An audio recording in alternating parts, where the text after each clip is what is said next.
You know what Sony had? The Holy Trinity. Leo, Brad, and Marco. Who do you have? This week, Shane and I are discussing Rachel McAdams and Cillian Murphy in Wes Craven's 2005 thriller, Red Eye. This is Boy Party.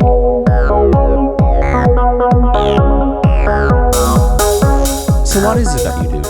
Government overthrows, flashy high-profile podcasts, the usual. Hello, everybody. Welcome to the latest episode of Boy Party, a podcast about movies where two major stars share the screen and battle it out for first billing, the fatter paycheck, the awards, attention, the most acclaim. This week, I'm joined by the guy who is sitting beside me on this flight, and he won't stop talking to me, and I'm starting to worry that he might be holding my father captive. It's Shane Kelly. I am doing all of those things. Fuck, no, not again. Welcome back to Boy Party, and this week we are discussing a perfect movie, TM. It is 2005's Red Eye, a movie with a scary poster of a hand at a window of a plane. It's a good poster. I saw this poster when I was 7, and I thought it was scary. I think your Boy Party version of this poster is one of your finest works. Oh, thank you. Folks will have seen it by now. It's there's a version of this poster that makes no sense. Okay. Where you see their faces in the window. But also the hand. So you're like, whose hand And is the that? hand does not line up with the faces in the window because the faces are in one window and the hand is in the other window. Yeah. If you were sitting on a plane and you're looking out the window, there is no way that your hand would be 2 aisles ahead. Could be 2 aisles ahead and taking up the entire window unless you had enormous Matt Ramos, aka Soup's size hands. Yes. It's bullying. So, thank you. Folks will have seen that on our Instagram by now. I should start putting the posters I do up on the grid so that they sit there permanently. I put them on the story and people miss them. Yeah. I don't know. There's a little archive you can go back and look through. Red Eye was one of 2 airplane thrillers that came out in 2005 that scared me from a distance. The other one being Flight Plan. And years later, I would watch Flight Plan and realize just how scary it was. I think we've talked about it before, probably on our Jodie Foster Carnage episode. But that's a really scary movie. And I think the reason that film is scarier than this movie, despite this literally being directed by a master horror filmmaker and that being directed by Robert Schwenke, I think, is that film has a child endangerment element to it that makes me really uncomfortable and frightened. And also a person being gaslit. Yeah. And kind of a psychological element. This is just more physical threats. Yeah. That movie has a whole thing of you're crazy and you're imagining Your daughter was never on the plane. Which I find really disturbing. Oh, it's insane, yeah. Also, that film has this kind of claustrophobic, her crawling through the storage compartment. Yeah. Obviously, the guy peeping in through the window of the Berlin apartment is the scariest bit by far. Oh, there's just stuff in that film that really freaks me out, where I think it's the single mother-child stuff in it is kind of feels isolated and scary. There is such a lack of control when the child is kind of part of it. Yeah, whereas I think that this movie is creepy and effective and exciting, but I don't think it's scary. Ultimately, Brian Cox being threatened is less scary than a child being threatened. Yeah, I also think that I don't think Cillian Murphy will ever frighten me in a film because I've met him and he's from Cork. And he's just not a threatening figure in the world to me the way that in that movie, I think Peter Sarsgaard is the scary guy. Yeah. Peter Sarsgaard really scares me when he's playing scary guys. Honestly, I think both of them are kind of interchangeable. You could swap them in this. And Peter Sarsgaard will be really good in this, but maybe he's not traditionally attractive enough. Cillian Murphy, you need to be a handsome, sexy guy. Because you need to be initially very charmed by him. Yeah. And then it flips. Whereas I think Peter Sarsgaard is just a little bit too greasy that he'd creep you out. Yeah, if he starts chatting you up in an airport line, you're not going to immediately respond with "Oh, hello." No. Cillian Murphy is very good at straddling the line between sexy guy and scary guy. And does it constantly throughout his career. I think Cillian would be good in Flight Plan. I don't think the reverse necessarily works. I'm trying to think of other guys who'd be good in this role. James Marsden jumps to mind. I don't know if he'd be good at the scary. So who else is good at being handsome and scary? Henry Cavill? Josh Hartnett. Josh Hartnett, yes.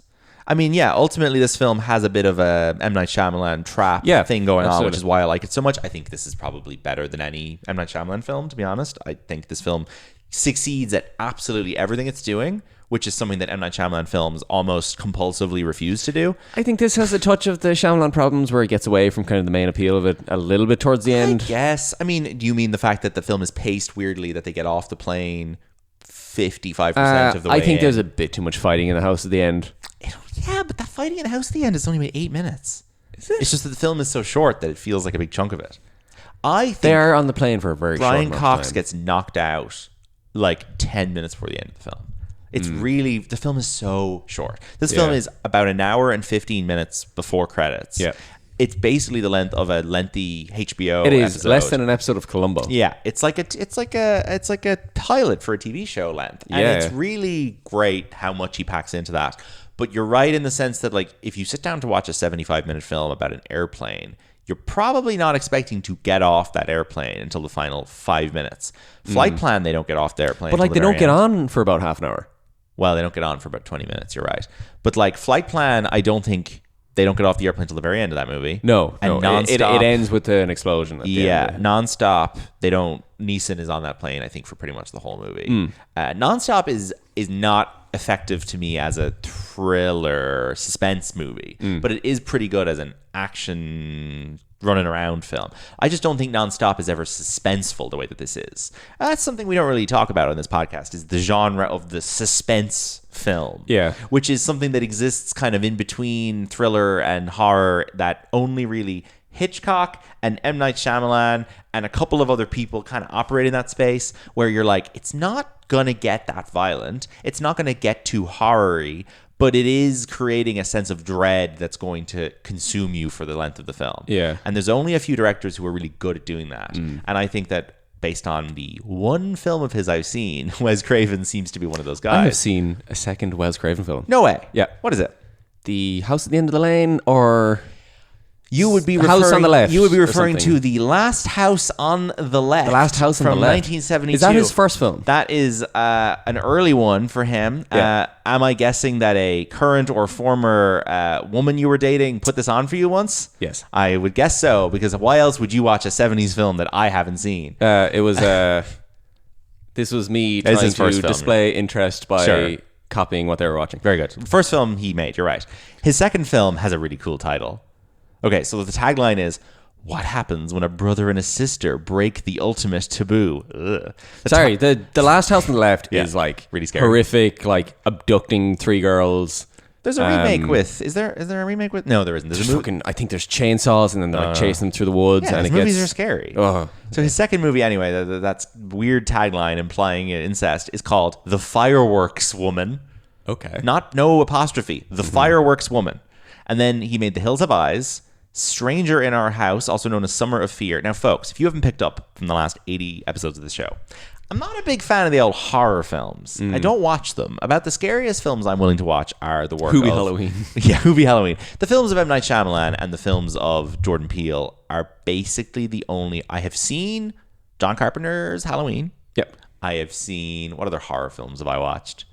I've watched a little bit of the Scream sequel that came out 2 years ago because it had a bunch of actors I liked in it. I think Scream is one I will watch. I think that's operating in enough of like a... I'm just realizing now a lot of my horror consumption is based around my dating life. Yeah, of course it is. You're not like... I saw Halloween Kills in the cinema. I remember this.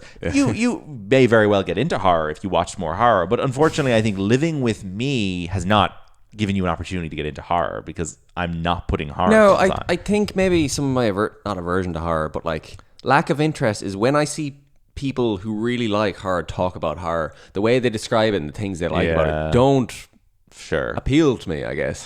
I'm putting in horror here on Letterboxd. Here's the last couple of films I watched that are classified as horror. Yeah. 28 Years Later. Fine. Sinners. Not Nah. a chance. Opus. Yeah, Opus was kind of a horror film. thrillery, I guess. I did watch Smile 2 That's conventional horror. because I like guess. Naomi Scott. Yeah. Afraid.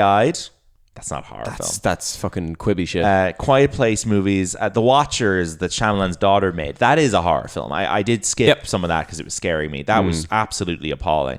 I saw The TV Glow is not a horror film. Then there's some Irish stuff I've watched, like Double Blind. Yeah. Fresh with Daisy Edgar-Jones and Sebastian Stan. That's kind of a horror film. But again, that's like a thriller. It's like an abduction thing. Yeah. Anything which is about abduction is, I would consider to be a thriller. Do you need kind of a supernatural element for it to be not supernatural, but Yeah, like I don't know. Like The Menu is not horror. Nocebo, Bones and All, Men, the Alex Garland movie, Bodies, Bodies, Bodies is a comedy. Doctor Sleep. I've seen The Shining, obviously. Who Be Halloween is listed here as a horror. Then you've got all of the M. Night stuff. Suspiria, the Guadagnino remake, I suppose that's a horror film. Mother is listed as a horror. The Mummy with Tom Cruise. The Snowman. Alien. Covenant. Life After Beth, Beware the Horror Ghost, Crimson Peak. That's enough. 10 Cloverfield Lane, that's enough. Yeah, so I'm not into horror, and I'm afraid I'm unfamiliar with most of Wes Craven's work, but I obviously know how important he is. And so his big two franchises, of course, are Scream and Nightmare on Elm Street. He's basically single-handedly responsible for the existence and success of New Line Cinema because of Nightmare on Elm Street and its various spin-offs and sequels. I mean, he makes one or two of those movies. There's a lot of sequels that he wasn't involved in.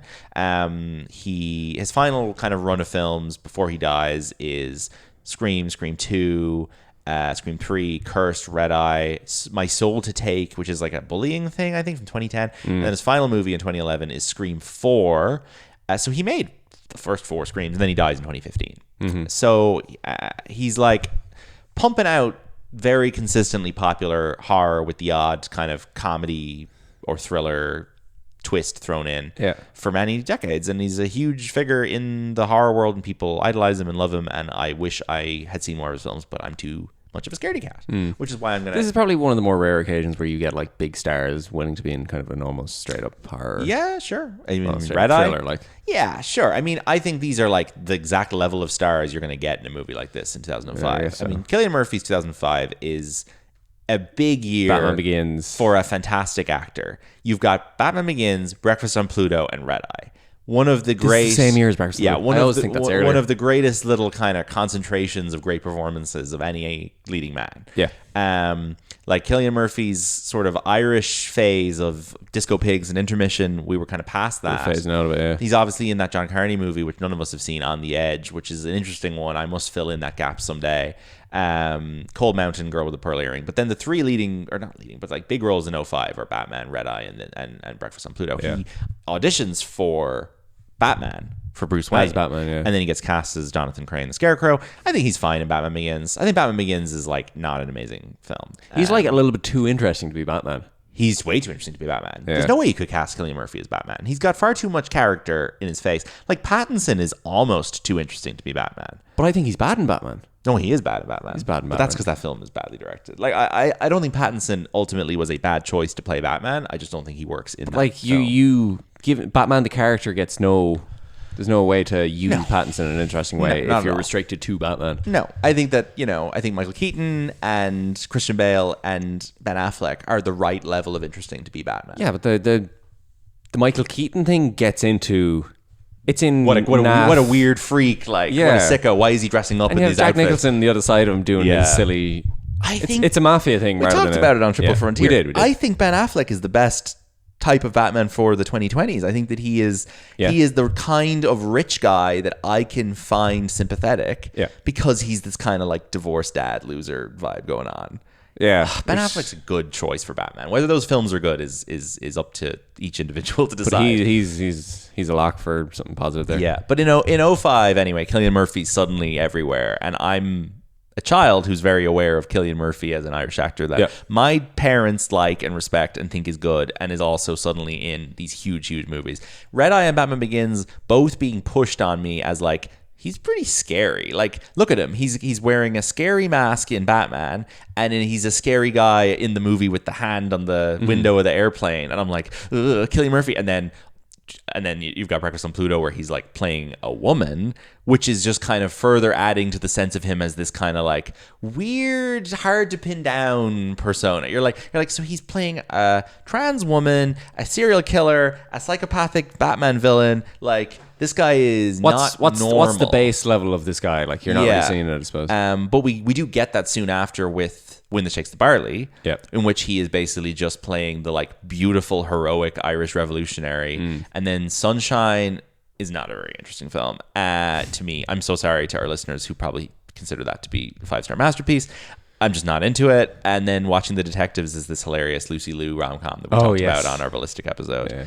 Watching the Detectives. I don't think his Hollywood career necessarily picks up again then for a number of years, because the issue is he's sidelined into these supporting parts in the Nolan movies, like the tiny part in Inception.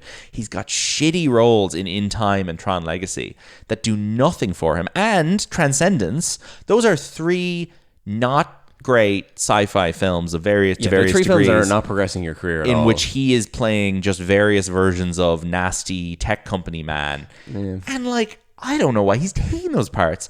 I guess money and working with good actors. Like, he's in movies with Jeff Bridges and Paul Bettany and Johnny Depp and Amanda Seyfried, but like, he is not getting anywhere with those. He's in this movie Red Lights with De Niro and Sigourney Weaver, which I've never seen, which is like a psychological thriller, which might be interesting. I don't know.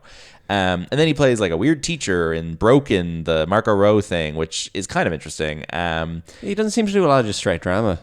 No. And then it's like Peaky Blinders, Free Fire, Anthropoid, and then we're back into Dunkirk.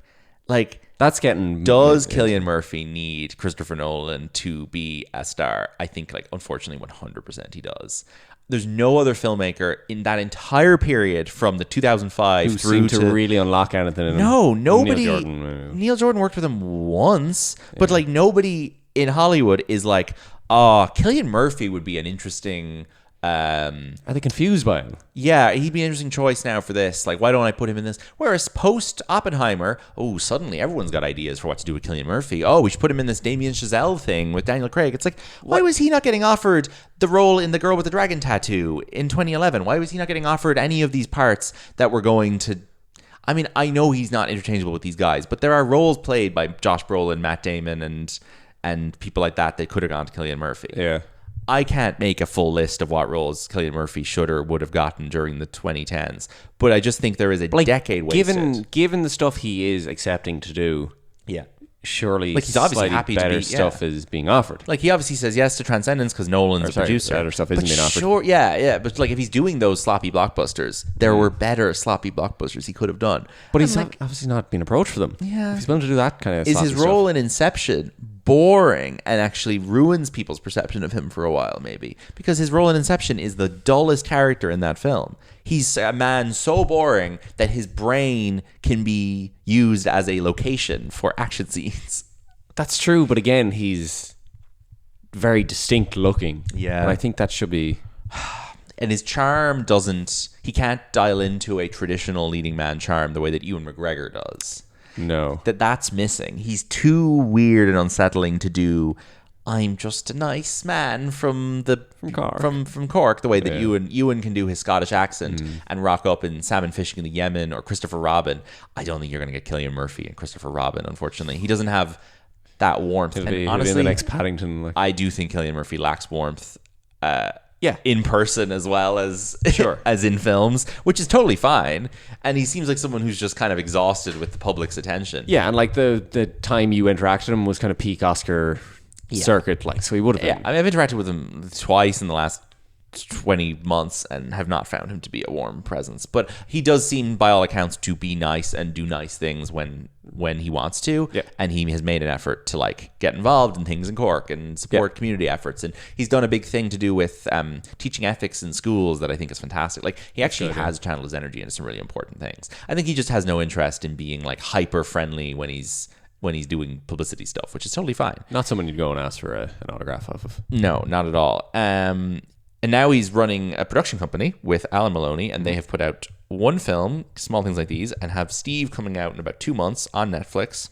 Then he's going to show up at the end of 28 Years Later, The Bone Temple, which is apparently, according to Danny Boyle, is being very honest, is a leveraging thing to get financing for 28 Years Later 3, which will be Cillian Murphy led. The Immortal Man, a Peaky Blinders film, is currently in post-production, releasing on Netflix the end of this year. Are you going to watch that? I probably will watch that, yeah. Like, Rebecca Ferguson and Barry Keoghan are in it. It's a feature film.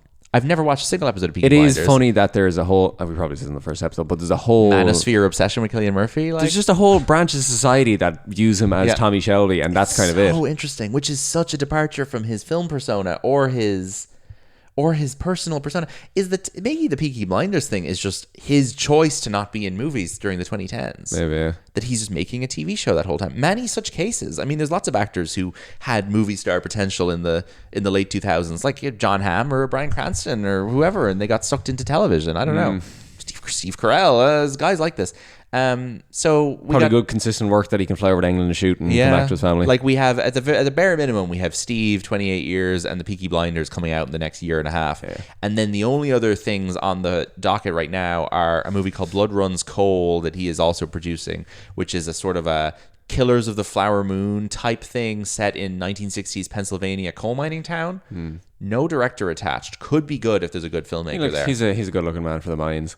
I think so. I mean, he does coal stuff in small things as well. And then untitled Damien Chazelle prison film is still just a rumor, but that would be fantastic. Make that happen. A two-hander set in a prison with him and Daniel Craig. I mean, would easily leap to being my most anticipated film of any given year. I think that Damien Chazelle needs to start branching out to casting new people in his movie. Yeah. Sorry, I mean, that's not fair. He's only worked with Pitt and Margot for the first time just there.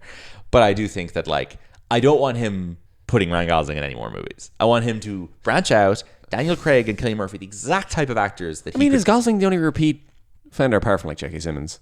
You're right. No, he is. He is. But I just. But they're kind of all in the same branch. I just want him to have a new leading man in every film he does. I agree, and I think because he can do something great with his leading man. I think he should do something with Cillian. I think he should do something with Miles Teller, who was originally meant to be in La La Land. I think there's loads of people. Sorry, Miles Teller's in Whiplash. Yeah, never mind. He doesn't need to work with Miles Teller again. What am I talking about? Like, I wonder if a lot of Cillian Murphy's choices, maybe in the 2010s, was based around the fact that he just like probably has a family in Dublin, doesn't want to be traveling to the States for a long time. Yes, probably. I think Cillian Murphy probably kind of forget that sometimes. Certainly, right now feels very in control of his career in a way that we should admire, but In Time says 6 weeks shooting, that's it, and you go home. Exactly. Even less, I'd say. The funny thing about In Time is that everyone in that movie is meant to be 25 years old, and Cillian Murphy looks like 41 with respect. Red Eye, we haven't talked about the plot of this great film. Have not. A woman named Lisa, who is the beautiful young manager of a hotel, and is she the manager? She's a really good job. She's more senior in the hotel. What age is she in this film? 30? She is a little bit less. Yeah, 28. Right. She is getting on a flight after her going to her grandmother's funeral, which her dad is not at. I guess because her parents are divorced. He's probably on the other side of the family. Brian Cox. Oh yeah, I didn't pick up on the funeral bit. Brian Cox and Cillian Murphy, two men who have been somewhat cold to me in person for perfectly good reasons. She gets on this plane at Dallas, and there's this man called Jackson Ripner, which sounds a little bit like Jack the Ripper. Well, they make a point of that in the film. Yeah. Wait, do they? Yeah, she asked him, "Oh, do you ever go by Jack?" And he's like, "No, I can't go by Jack because then my name would be Jack Ripner, and that sounds bad." Oh, well, that's a bit... That's reverse engineering the name. It is, I don't like that kind of writing. Okay. It's like, yeah. They get on the plane, and he's like, "Ooh, no allocated seating. I'll save you a seat." No, I figured this one out. He asked if he wanted to save her a seat at the bar. Okay, so they're sitting beside each other. Yeah, they are assigned plane tickets to sit beside each other. What a coincidence. And they're sitting beside each other. She's like, "What a nice, charming man." The plane takes off, and he's like, "Hey, buddy, so I have your father held captive, and I need you to make a call on this satellite phone that every seat on this plane is somehow equipped with." Which is really funny. While we're in the air, or I am going to kill your father via a guy I have on the ground. And also, here's his wallet. Yeah, I have proof of this. Also, by the way, we're in a plane, so you can't really escape or do anything or get help, or I will just strangle you. There's a scene where they end up in the bathroom where he's like being really violent towards her, which is really unpleasant. But then this leads to a funny situation where like some kid is like annoyed that they were in the toilet, so like rats on them to the air hostess, like that man just came out of there with a lady, and then the air hostess gets suspicious. There's a Dr. Phil book that she loans to an old lady that she writes a help message in, but then he borrows it back. He kind of knocks her out with like a punch to the throat or something. Headbutts her. And then she wakes up all kind of groggy and realizes that he has borrowed back the Dr. Phil book and knows about the note. She also tries to write a message on the mirror in the bathroom with soap. Oh yeah. He catches her. She tries to fake a call to the hotel. Yep. We've got Jayma Mays, the wonderful Glee and Smurfs actress, who has a voice so high I couldn't possibly impersonate her. And she's down on the ground basically taking calls from Rachel. She's her. Yeah, ultimately, Cillian Murphy wants Rachel McAdams to call the hotel and move this senator or congressman, ambassador, whatever, to United States Deputy Secretary of Homeland Security, to the other side of the building, so he can be killed from a rocket launcher from a boat. It's brilliant. I love the assassination stuff. It's so good. There's so many boring versions of the assassination plot where like a guy is sneaking into the room with a gun. This is such a fucking convoluted way to like try and murder someone. He stalks Rachel McAdams for 8 weeks to find her father. Yeah. And corners her on this airplane to make a phone call to get someone moved in the Move to the hotel, other side of a so building. they can launch a rocket from a boat. Oh, it's brilliant. It's great. I love it. And it's 75 minutes long. Yeah. This movie was written by Carl Ellsworth, who also wrote the movie Disturbia, which is another terrible Hitchcock. Sorry, not another terrible, which is a terrible Hitchcock homage with Shia LaBeouf, which is nothing like this movie. It's much worse. He also wrote the remake of The Last House on the Left. Really? Yeah, and Red Dawn. Who's in that? Monica Potter, we Tony know? Goldwyn, Aaron Paul. Okay. It sounds awful. Fair enough. It is described as a 2009 rape and revenge film. That's what the I will not be watching that. That's what the first one kind of is. And then he wrote the movie Red Dawn, a remake, which was the one that got butchered because they had to cut out all the China stuff because they didn't want the Chinese government to not release it. Fantastic. And then he wrote the 2020 movie Unhinged with Russell Crowe. Hooray. Have you seen that? No, that's the one that came out in like the middle of COVID that no one saw. Yeah. The movie ends with basically they get off the plane and she stabs him in the throat with a pen. Yes. And Cillian Murphy basically has a punctured voice box for the last 25 minutes of the film, which makes him even creepier. Yeah. And he's like, I'm going to get you. It's really good. He's doing some like pretty Sweaty OTT panto acting. Yeah, it's but great though. it's funny, though. It's so fun. And then he chases her home, knocks out her dad, Brian Cox, chases her around the house, trying to kill her, dragging her across the rooms, and all the stuff you expect from a Wes Craven final girl ending. It's a funny shape of house where all the bedrooms seem to lead into all the bathrooms, which lead into all the other bedrooms. It's like it's fun. And then Brian Cox, like I don't know, pops a bullet in his head at the end, and that's the end of the movie. Yeah. She goes back to work, and the deputy Homeland Security is like, "Thank you so much for helping me." Whether or not this deputy of Homeland Security is a good guy or not remains to be seen, because it shows a clip of him on the TV somewhat threatening some other country a little bit. It doesn't really matter. Like we don't need the political the assassination attempt doesn't need to be a bad act of terrorism in order for us to want her dad to be saved, I think. And also the fact that her dad is seemingly a divorced loser who just wants to sit at home watching the all-night comedy marathon on cable just makes him even more... Also, Brian Cox looking weirdly like young and hot in this film. Like 10 years after this, he's playing an old gray, big 10 years hunched man on Succession. Like he is very, very good looking. 13 years. 13 years. He looks great in this.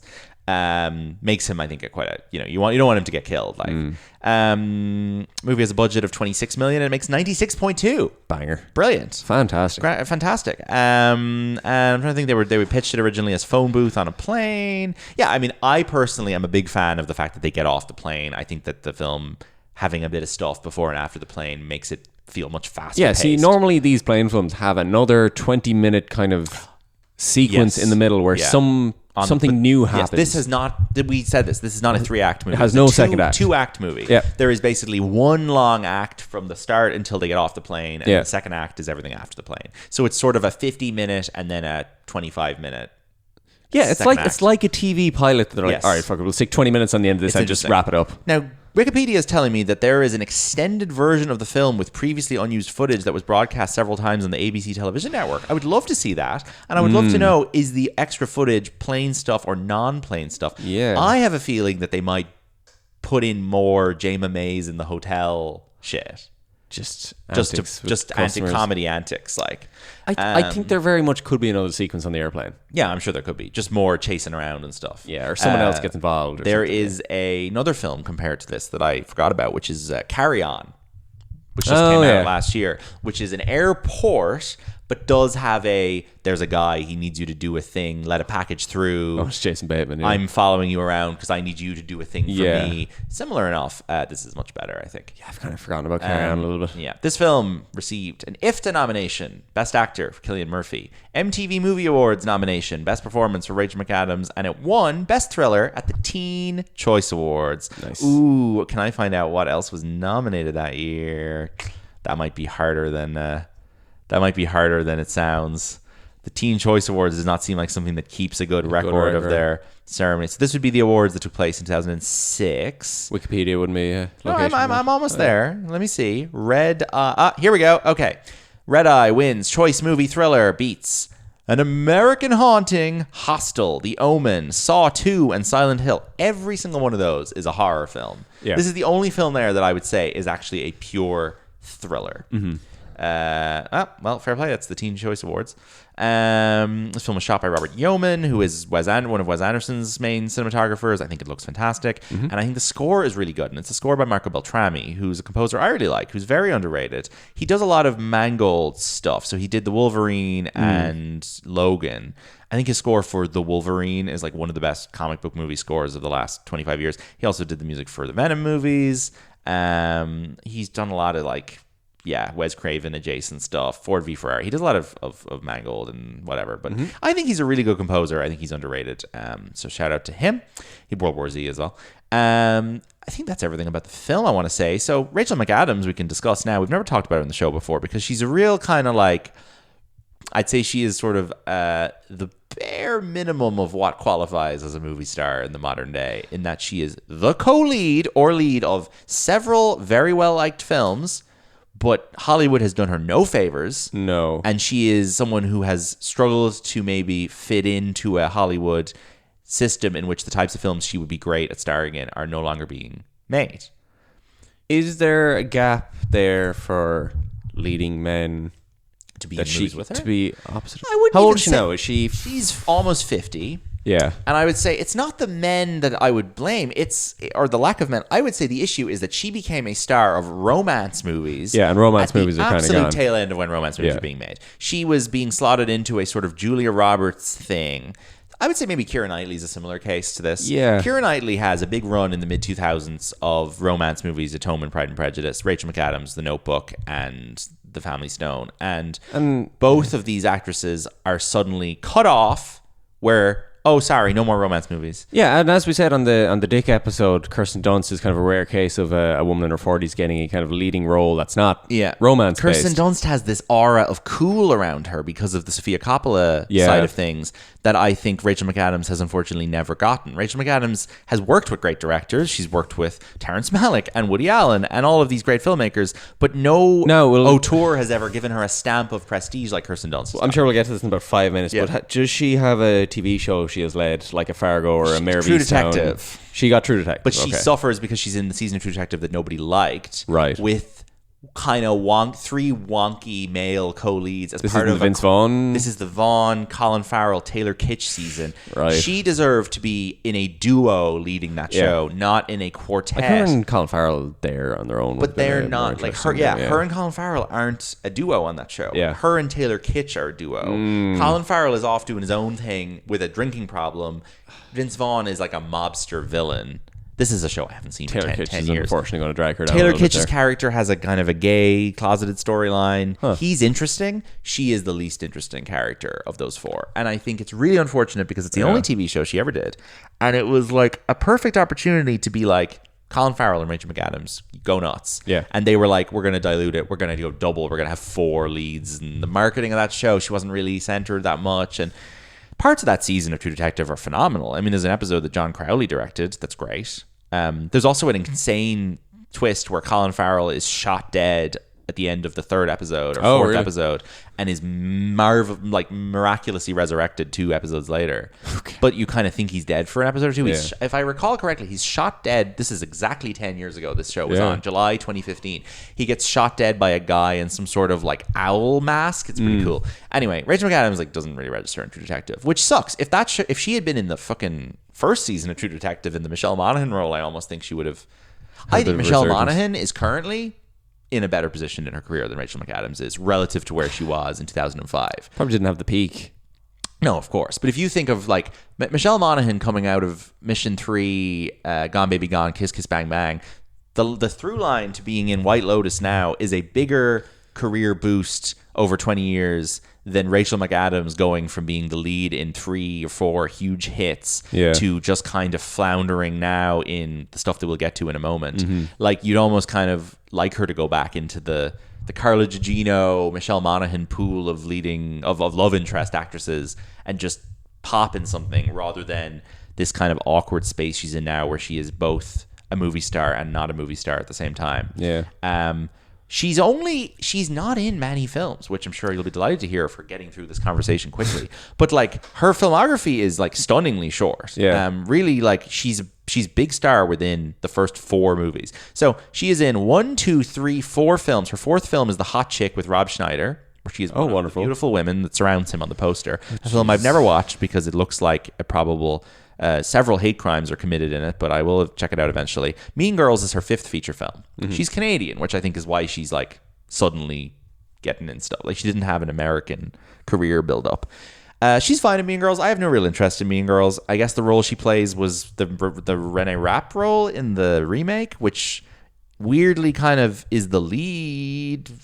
I feel like in the remake of Mean Girls, Renee Rapp was like the focus of the film. Yeah, it's kind of a shifted perspective a little bit. Whereas Rachel McAdams is very much supporting to Lindsay Lohan in Mean Girls. But it's obviously something that people really like her in. And then she's in The Notebook that same year with Ryan Gosling. This is a film by John Cassavetes' his son Nick, so we mentioned it briefly on our Mikey Nicky episode. I haven't seen The Notebook, I'm afraid. But she plays the younger version of Gina Rowlands, and Ryan Gosling plays the younger version of, well, I don't know if his character is an old man because I haven't seen it.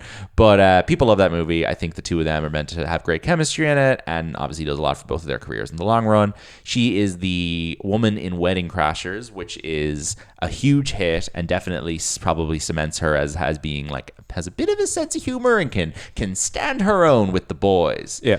After Red Eye, you've got The Family Stone, Married Life, The Lucky Ones, The Time Traveler's Wife. This is when I start to check into Rachel McAdams, is around State of Play, Time Traveler's Wife, because she's getting cast in lots and lots of stuff. I mean, in the same year, you've got the two of those, Sherlock Holmes, in which she is this kind of pointless female co-lead to the two boys. Irene Adler, she's in both of those films. She's just kind of like a you know, probably could have just met her Watson. Like, you could have made her Watson. She's like a confident kind of, you know, London sparky woman who helps them with their mystery, and it's like she comes to them for help or whatever. It's like, I absolutely agree with you. They could have just made her Watson. Like, there's no need to have a third helper in those films. It's a bit redundant with the duo. Yeah. Like, the first one of those is good fun. I haven't seen it in years. I thought the second one was dreadful because the second one actually Rachel McAdams barely features, and they kind of make the female co-lead of that Noomi Rapace, who doesn't work. Morning Glory is her attempt at like a pure like Julia Roberts film. That's it's 2019, isn't it? 2010. Sorry, I'm thinking something else. It's a very morning show type thing with her, Harrison Ford, Diane Keaton. There's like too many people in that. She's really good in Midnight in Paris, but that film's very crowded, and she's playing ultimately like the wife that Owen Wilson wants to get away from, which is not a great role for her. And I think that's her only Woody Allen film, and I'm not shocked at that. The Vow is more just Nicholas Sparks nonsense. She is really good in Terrence Malick's To the Wonder, which I discussed in the Ben Affleck conversation a few weeks ago, where she, of course, is just playing a woman who dances around in fields of flowers and, you know, does a lot of kissing and dancing. Like, Terrence Malick does not write real human characters. He writes dancer figures, like he writes people as props, but she's got good presence in that. She's in the Brian De Palma movie Passion. I mean, the directors I'm listing here are all a big deal. Within a few years, you've got Woody Allen, Terrence Malick, Brian De Palma, Richard Curtis, Cameron Crowe. About Time. I know we know people who adore that film. I think a lot of people love that. There's a lot of people who think that's like one of the best films of the last 15 years. People who are into Richard Curtis, obviously. I think it's very good. I think it's one of his better films. I really like it. I think that Donald Gleason is pretty excellent in it. Doesn't Margot Robbie randomly show up for like 15 minutes in the middle as like a distraction? No, she's kind of I think the plot of the film, as far as I remember, is that he keeps going back in time to keep trying to impress Margot Robbie. Oh, Margot Robbie. Oh, yeah. But Rachel McAdams is actually the woman he should be paying attention to all along. I think that's who he kind of realizes after maybe 10 failed attempts at charming Margot Robbie. Is like the hot babe who comes to visit for the summer. Yeah. So he keeps repeating the summer in an attempt to charm Margot Robbie. Okay. I haven't seen that film in a long time. I think that's what it is, though. Also, Vanessa Kirby's in it. I think that could do with a rewatch. Yeah. There is a lot of like sad father dying of cancer stuff with Bill Nighy in it that really works for me. Like I think Bill Nighy in that film should have got an Oscar nomination. I think he's incredible. But like I think Donald Gleason really like demonstrated an aptitude for romantic leading man that was never capitalized upon. Yeah. But Rachel McAdams is lovely in that. I mean, she's very warm and nice in that film. And again, she's doing a Julia Roberts role from 20 years previously. But I think Julia Roberts has kind of like a meanness to her. that I don't think Rachel McAdams is. I think Rachel McAdams actually has a more nice, warm persona. It's interesting. Is it a meanness or like an assertiveness? I think it's a meanness. I think she seems like she always wants to say something mean about people. Okay. Whereas like Meg Ryan doesn't have that. Maybe Meg Ryan's a better comp for where Rachel McAdams is going. I don't know. She has this also strain of playing roles in these kind of like political journalism espionage movies. So The State of Play, A Most Wanted Man, and then Spotlight are all very similar parts. It's funny that she gets pigeonholed a little bit as like, you know, Washington journalist woman. I don't know why that's where they slotted her into, but fine. It's not. Maybe it's just a case of who should we cast as Washington journalist woman, and then they're like, oh, she's at the top of the list. Yeah, Aloha, she's in, and I don't remember what she does in that. I just know that Emma Stone playing a Hawaiian is the main problem people have with that film. So Rachel McAdams kind of survived unscathed, and also it helps that about 3 months after she stars in Spotlight, which gets her one Oscar nomination for Best Supporting Actress. Fair play. She is really good in that film. That film kind of lives and dies by the ensemble as a whole. So I don't watch Spotlight. You haven't seen Spotlight? Yeah, no. It's good, not great in my opinion. I think it'll probably grow on me every time I watch it. It's a bit of a Michael Clayton situation. It's better than like Argo. It's much better than Argo. I think it's a bit of a Michael Clayton where every time I watch it, I'm going to find new things to like. Ultimately, I don't think any one performance in that film like stands above the rest, but you do have the combined forces of Mark Ruffalo, Michael Keaton, Rachel McAdams, Billy Crudup, Stanley Tucci, John Slattery, and Liev Schreiber and Brian Darcy James is something powerful. And it's nice that she got nominated for it. Ruffalo does as well, and she deserved to have an Oscar nomination. Probably the worst mistake of her career is signing up to play Dr. Christine Palmer, Doctor Strange's girlfriend. Doctor Strange, yeah. She's okay in the first one. I mean, a lot of her stuff in the first one is hospital banter with Michael Stuhlbarg, which is the best part of that film. Yeah. I like the first Doctor Strange quite a bit. And then in the second one, she is very small role. She has the and, I think, on the second one. She's in it for about 15 minutes. She only shows up in the third act, I think. He goes to like some sort of parallel dimension where he meets Chiwetel Ejiofor and Rachel McAdams as like alternate versions of their characters in the first movie. You saw the second Doctor Strange. It sucks. It's fucking awful. Disastrous. I mean, Sam Raimi obviously didn't know what to do with her. Game Night. I think that's another fucking film I went to on a date. You did, yeah. Game Night and Eurovision are both really bad, in my opinion. They are films that no one else seems to agree with me are bad. They have both very positive reputations. There's this endless, tiresome cliche that Jesse Plemons is amazing in Game Night, which I just strongly disagree with. I think Rachel McAdams is fine in both of those films. I mean, she's playing an Icelandic Eurovision singer with Will Ferrell. There's only so much you can do there. There's a complete cap on the performance that can be given. She's doing an Icelandic accent and playing this kind of like hippy-dippy groovy chick. I don't think that's good casting at all. Emma Stone can't play Hawaiian, but she can play Icelandic. Yeah, I think that should be Maya Rudolph in that movie. Sure. It shouldn't be, or Kristen Wiig. It shouldn't be Rachel McAdams. Like, if you're going to make just get an SNL person. If you're going to make a two-hander about silly Icelandic singers and put Will Ferrell as the man, the woman should 100% be someone from Bridesmaids. Yeah. Like, even Rose Byrne, maybe. Sure. Rose Byrne, interesting comp for Rachel McAdams. She's kind of the less successful version of her. And then Are You There, God? It's Me, Margaret. There was a real push to get her an Oscar nomination for that. That film is a big old snooze. Oof. Nothing good to say about it. I know a lot of women who really like responded to it, and I think found it to be like a kind of a unique take on growing up as a girl or whatever. I'm afraid I didn't get anything out of it, but I'm happy for them. I would say that a better version of that movie is You Are Not Invited to My Bat Mitzvah, the Adam Sandler film, which came out the same year and is a better teen girl insecurity film. We can only understand women's growing up when Adam Sandler is through the lens of Adam Sandler, unfortunately. Yep. And in 2026, she is going to be the lead after her role in Multiverse of Madness of the new Sam Raimi film, Send Help. After a plane crash, is it a red eye? I wonder. Strands of a capable female employee and her annoying boss on a remote island. She must use her survival skills to keep them both alive. And the boss is going to be played by Chris Pang, I guess. I'm not familiar with him. Who is a Crazy Rich Asians Palm Springs actor. Okay. Dylan O'Brien, Dennis Haysbert, Bruce Campbell are all in it. Weirdly lacking in star power outside of Rachel McAdams. God, that's interesting. I like that, though. That's Sam Raimi making a movie where Rachel McAdams is the lead feels a little bit like M. Night Shyamalan making a movie where Josh Hartnett is the lead. I agree. It's like, look, you gave me $20 million. I'll see that. I'll spend my money on the right things instead of casting a big star. I think that's a good idea. Excited to see that. But yeah, Rachel McAdams. It'd be good if she's a clear lead in that. Exactly. I think there is. I think people love Rachel McAdams because she's in The Notebook and Mean Girls and About Time. And I think that if she made a film with a sort of a female audience, with a good director, that she is a big star in, is the lead in, I think that people would go see it. But I also think if she decided to go and make a TV show and it was good, I think she could probably get stuck on that for 8 years. I wonder if she's someone that does uniquely well in Ireland, considering Irish cinema habits. Yes, are kind of unique in that. I don't think there's enough statistics on Rachel McAdams Probably to not. determine whether she does well anywhere because she makes so few movies. And almost every film I just listed has a famous male co-star.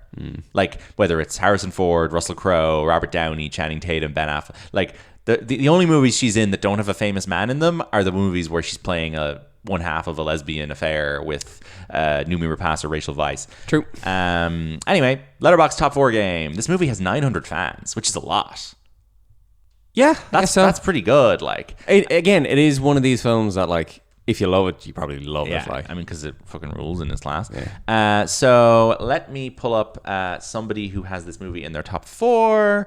Let's have a look. We have got somebody here. I'm going to try to pick someone with 4 movies you'll be able to guess. All right, here's one. Bridgie_K, top 4. All right, so Red Eye is number 2 on this person's top 4. Number 1 is a movie that's been mentioned on this episode, and this person's number 1 favorite movie also is their profile picture on Letterboxd, which is interesting. Okay. This is a movie from the year 2010. It's not Morning Glory. Has been mentioned on this episode. It is a movie that has a sequel coming out this year, or like a franchise continuation. The Devil Wears Prada? Nope. This movie is coming out in 2025. It has a trailer.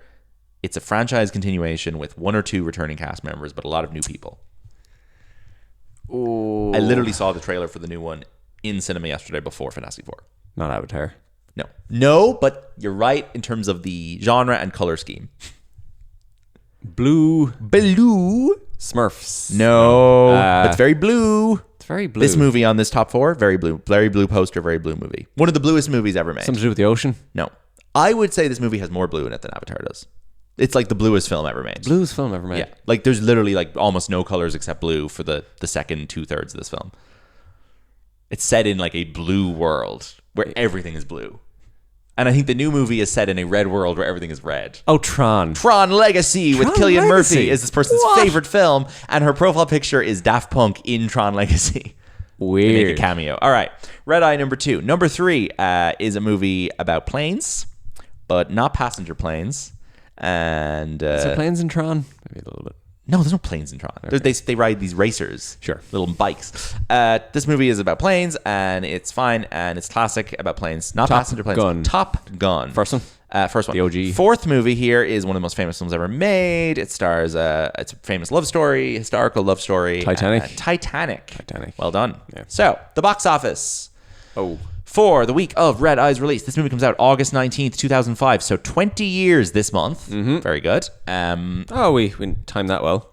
I remember the Eye Cinema opened in, I think, June or July this year, and then this movie came out. That's a good name to pretty soon to into the Red Eye. I wonder if they're doing any 20th anniversary celebrations. They did already. Oh, they did? They did back in May. They did a Mr. and Mrs. Smith 20th anniversary screening, I think. Oh, because that was the first film they ever showed. Oh, it was. Yeah, they did it was like a surprise thing. Yeah, shout out to the Eye Cinema in Galway. Great cinema. What are you saying? My numbers are suddenly not loading because my phone loves to do that. All right, hit me with the top. We got it. This opened at number 2. All right, interesting. Something still hanging around number 1. A comedy got it. 2005. Yep. It's not Wedding Crashers, is it? Nope. Okay. Is it a big, huge hit comedy? People still watching it. Yeah. I think this is maybe kind of the introduction to a certain very, very popular actor now who's known equally probably for TV he is for films. Oh, interesting. Okay. I don't know. We've discussed him on the pod. We've done an episode on him. Yeah. And he's known for TV as well as films. Yeah. He has a sitcom. Yeah. Like a shitty... No, like one like of the prestige, most well-known reference sitcom. Not something we like. One of the most well-known referenced sitcoms. Yeah. The obvious one. The obvious one. And it starts post-2005. Probably around then or maybe just after. Oh, so he's not on How I Met Your Mother. He's not Big Bang Theory. He's not Am I thinking on the wrong? No, you're in the right scale. It's not someone show. from Two and a Half Men. Nope. But he has a TV show. So he has a hit movie, and then he starts making a hit TV show. I don't know the order exactly of Yeah. his kind of career, but I think Interesting. it was around now. It's not Ray Romano, Chris Rock. Maybe had a season done of the show at the stage. Mid 2000s. God, I have no idea. All right, give me a clue about the movie. Do you have a tagline or something? Yeah, it has a number in it I don't know. referring to an age. It's not 13 going on 30. No. Referring to an age. Yeah. No, I don't know. I need another clue. It's a perceived embarrassing situation for someone of a certain age to be in. Oh, this movie is The 40-Year-Old Virgin. Sorry. I blanked on Carell being on The Office. Yeah. The Office starts a month after this. Okay, so it was pretty. I think. Or is The Office a year later? I think The Office might be the year later. It might be September 06. Very good. Anything to say about that? I haven't seen that. I think that is one of Judd Apatow's weaker films as a director, but it's fine. Sure. It's not as good as Knocked Up or Funny People or whatever. Yeah. It's fine. Next up, we got Red Eye, which of course is a DreamWorks film, which was fun to see the DreamWorks logo pop up. The little boy with his little stick. Yeah. He barely exists anymore. The new DreamWorks animation logo is this bullshit where like Shrek and Fiona and Puss in Boots are like, jumping around on planets and the Boss Baby. They're all there. Like, it's awful. Right. Next up, we have another film with number in it, but not. I don't know. Okay, I'm gonna look this up. Fantastic Four? No, but you got the number right. Okay. And it's not a fourth in a franchise. No. The number 4 is just there. It is four things. Four Brothers. Four Brothers. This is a John Singleton movie with Mark Wahlberg. Let me guess the Four Brothers. Mark Wahlberg, is one of them is black. Maybe two of them are black. Who are the black actors? Is there a Wayans in it? Or is it like Four Brothers? Ooh, put a definite article into I don't want to spend the next 3 minutes guessing the Four Brothers. I will tell you the Four Brothers. They're a gang of guys that are not a million miles from like the Triple Frontier cast. It's like there's a Garrett Dillahunt type in here, if not Garrett Dillahunt himself. Oh, Jesus Christ. I actually can't spell. The letterbox search function just gives me no... No, it gives you no leeway to misspell things. Well, they've made it a little bit looser recently. Okay, we got Mark Wahlberg, Tyrese Gibson, Andre 3000, and Garrett Hedlund. Garrett Hedlund, It sorry, is I meant Garrett Hedlund. I meant not Garrett Dillahunt. He's we got a different Terrence actor. Howard in there as well. Yeah, Sofia Vergara, Andre Fanula 3000. Flanagan, Oh, yeah, Fanula Flanagan's in that. Chiwetel Ejiofor. Brilliant. Great. Oh, funny names. What a great bunch. All right. Yeah. All right, next up Hey, is that's the film not a funny name. Have some respect. Chiwetel Ejiofor is not a funny name. I said that's a fun bunch. What did I say? You said those are some funny names. I said there were some fun names. I'm making a joke about how you're not allowed to call that name funny because it's an interesting foreign name. Okay, continue. Okay. Next is Wedding Crashers. I'm not going to make you guess Wedding Crashers again. So You've said it so many times. People in this had episode. Rachel Fever. Yeah, Rachel Fever. The next Oh, up. sorry, and then I forgot she then reteams with Vince Vaughn for True Detective. Oh, yes. I don't think they're in any scenes together in that. Anyway. Next up, we've got an Ian Softly film. Oh, this looks like a horror. Ian Softly. Fearing is Believing. Don't know what that is. Kate Hudson vehicle. What about Ian Hard? Peter Sarsgaard's in there. John Hurt. I believe you. Gina Rollins. Oh, wow. This is Lots of people we've mentioned on this episode. the Skeleton Key. Oh, yeah. Sorry, I would have gotten the Skeleton Key. Would you have gotten the Skeleton Key? I thought you said that Dreaming is Believing or whatever was the Kate Hudson. Sorry. Fearing is Believing. Yeah. Yeah. No, I know the Skeleton. Oh, that's the tagline. Yeah. Sorry. I know the Skeleton Key. Yeah. Kate Hudson, Gina. Yeah. Yeah, it's about a woman with a skeleton key. Okay. Next up is a Spook? documentary of sorts. It's not Michael Moore. No. It's a documentary. It's not An Inconvenient Truth. French. March of the Penguins. Yeah. Massive hit. Bizarre. I saw that film in the cinema with my dad, and we thought it was so boring. You give it 3 stars. It's fucking boring. We were like, why did we go see that? We should have gone to see Cheaper by the Dozen 2 instead. So boring. Which is his own March of the Penguins in a way. It is, yeah. We got a Stiller up. Ooh, is this a Stiller? No, it's not. I confused this with another Stiller. Oh, interesting. What are you confusing it with? Starsky and Hutch. Oh. You're confusing it with Starsky and Hutch, but In a weird kind what of... else would you confuse with Starsky and Hutch? Me as a... Oh, man. The film should show up on the search in Letterboxd if I forget at the start. Well, obviously, yeah. What are you mixing up with Starsky and Hutch? So it's another like period cop thing. No, it's just like Oh, I don't know. there's a car and there's 2 guys. The Dukes of Hazzard. Yeah. Yeah, stupid. Shiny Sean William Knoxville. Scott. Jessica Alba. Jessica Simpson. Jessica Simpson's Willie Nelson, Burt Reynolds.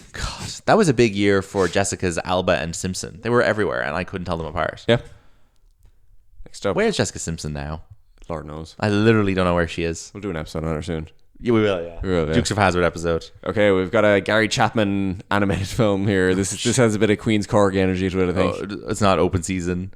No. It's a bit of Queen's Corgi energy. Yeah. Why so? English nonsense. British pride. British nonsense. Yeah. You have 3 stars. Valiant. That's the first film I ever saw in the iCinema. Really? Yep. That is an okay film. The problem with that film is that it features lots of people in it that I don't like John Cleese. McGregor, Gervais, Tim Curry, Broadbent, Hugh Laurie, John Cleese. John Hurt. Well, there's a few nice people in there. It's okay. It's interesting. Sharon it's an interesting premise that pigeons were helping during the war. There's no pigeon Churchill in this, is there? There might be. I think it was worth making an animated film about pigeons during World War II. I'm going to be brave enough to say it. It was worth a try. Are there Nazi pigeons? Yeah, there are. No, they're not pigeons. They're like eagles and shit. Oh, of course. There are Nazi birds in that film. Nazi birds. As there were in real life. Yep. I think we're done. We're done. Sorry, one more thing. Okay. How was this billed?